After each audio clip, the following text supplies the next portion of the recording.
9時をお知らせします。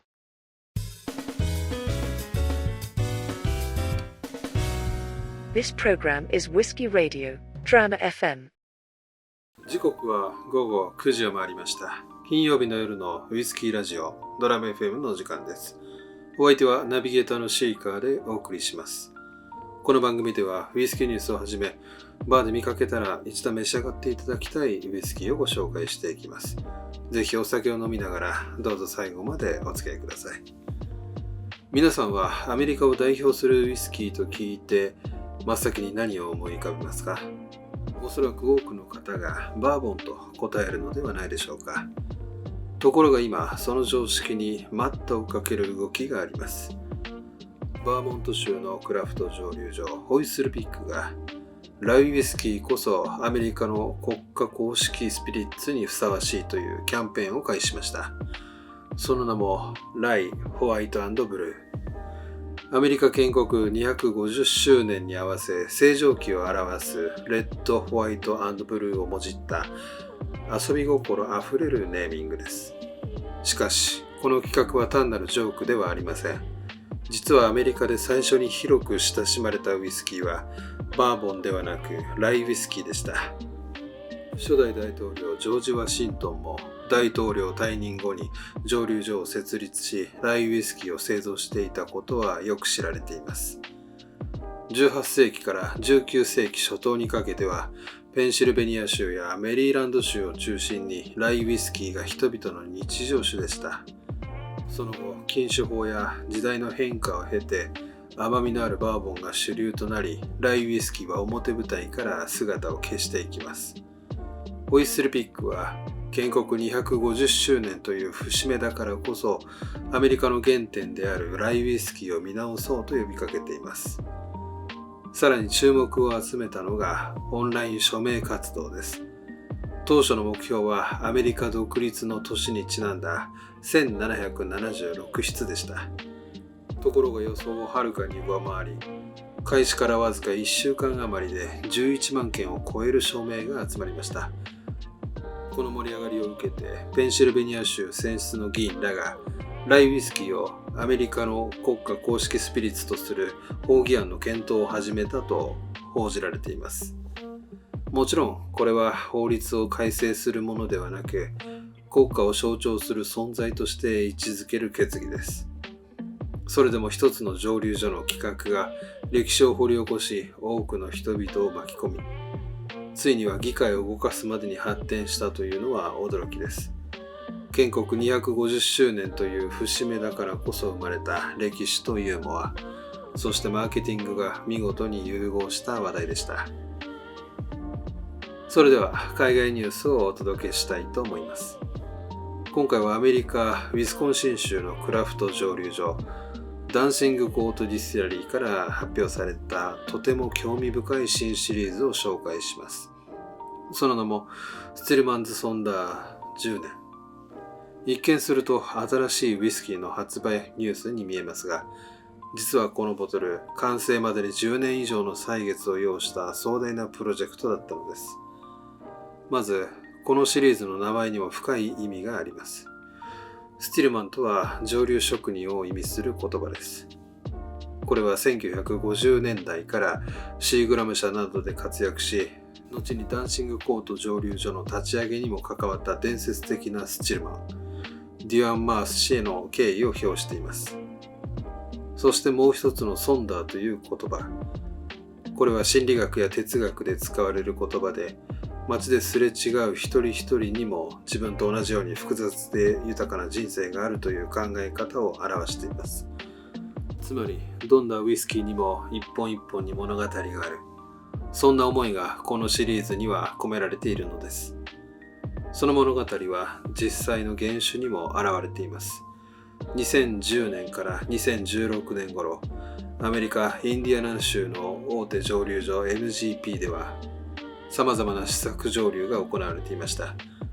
しかし試験的に作られた原酒の中には商品化されることなく、行き場を失った樽も数多く存在していました。いわゆるオーファンバレルと呼ばれる樽です。その価値を見抜いたのがマース家の親子でした。父のトム・マース氏と息子のニック・マース氏はそれらの原種を少しずつ買い集め、自社で10年以上大切に熟成管理してきました。そして今回ようやく一つのシリーズとして世に送り出されることになったのです。ラインナップは2種類あります。一つ目は10年熟成のストレートバーボン。アメリカンオークダルに加え、アンデス産オークダルも使用したダブルオーク仕上げとなっています。このバーボンはサンフランシスコワールドスピリッツコンペティション2026で98点という高得点を獲得し、ダブルゴールドを受賞。さらに部門最高賞候補にも選ばれています。そしてもう一本が10年熟成のアメリカンシングルモルトです。近年アメリカンシングルモルトは正式なカテゴリーとして世界的な注目を集めていますが、10年熟成という長期熟成はまだ非常に珍しい存在です。こちらはニューオークダル、バーボンダル、ブランデーダル、コニャックダル、カルバドスダルなど複数のダルを巧みに組み合わせ複雑な味わいを生み出しています。ボトルデザインにもこだわりがあります。シングルモルトは昼、バーボンは夜。2本を並べることで自然と人の技術、そして時間の流れを一つの作品として表現しています。このシリーズは単なる限定ボトルではありません。行き場を失った原種を救い、職人への敬意を形にし、そして10年以上という時間をかけて一本の物語へと育て上げたウイスキーです。ウイスキーの価値は熟成年数だけでは測れません。そこにどんな人が関わり、どんな時間を積み重ねてきたのか、そんな背景を知ることで一杯のウイスキーはさらに味わい深いものになるのではないでしょうか。動画の概要欄に公式サイトのリンクを貼っておきますので、気になる方はぜひチェックしてみてください。ドラム FM では皆さんからのお便りを募集しています。いただいた内容は番組内でご紹介させていただきますので、おすすめのウイスキーや素敵なバーのご紹介などをコメント欄にお寄せください。感想や質問も大丈夫です。たくさんのお便りをお待ちしています。それでは今日のゲストなんですけども、この番組ではゲストと称しまして、私が購入したウイスキーを皆さんにご紹介したいと思います。本日はホワイトピーク蒸留所からワイヤーワークスヘリテージシュバリエです。ホワイトピーク蒸留所はイングリッシュウイスキーの9つのリージョンのうち、イーストミッドランドにあるダービーシャーのダーウェント渓谷にある2016年に設立のクラフト蒸留所です。ユネスコ世界遺産にも登録されている歴史ある生鮮工場跡地を拠点とし、地域の豊かな歴史と伝統をウイスキー作りに反映させています。ワイヤーワークスは蒸留所があるダーウェント渓谷の伝統産業であるワイヤー製造の歴史にオマージュを捧げたシングルモルトウイスキーブランドです。ワイヤーワークスヘリテージシュバリエはホワイトピーク蒸留所で瓶詰めされた初のノンピートシングルモルトです。全世界で999本の限定リリースになります。使用される大麦は古代のイギリス産大麦品種シュバリエで、1820年代から1920年代にかけて主流でしたが、アルコール収量重視の現代ではすっかり廃れてしまいました。どんな味がするんでしょうか。ではストレートでいただいてみたいと思います。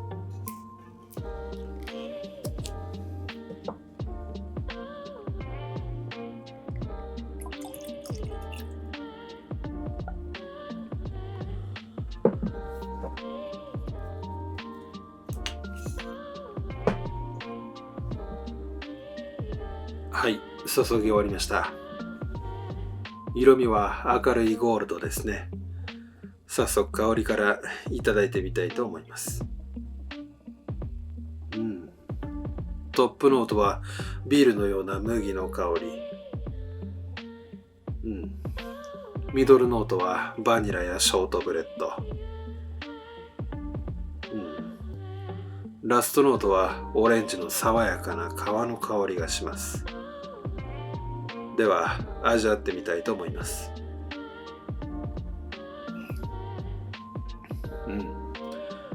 口当たりはリッチで、ボディはフルボディ。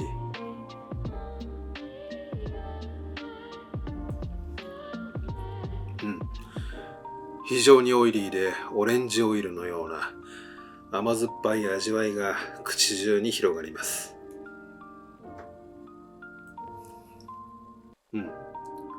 その後にジンジャーとリンゴ。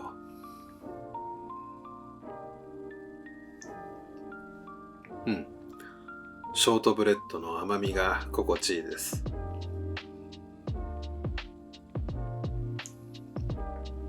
フィニッシュはオレンジを煮詰めたようなリッチな果汁から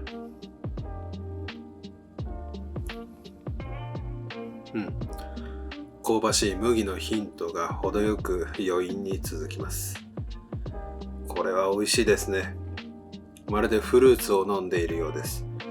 風味が豊かで味も濃厚、甘みも上品で重たくありません。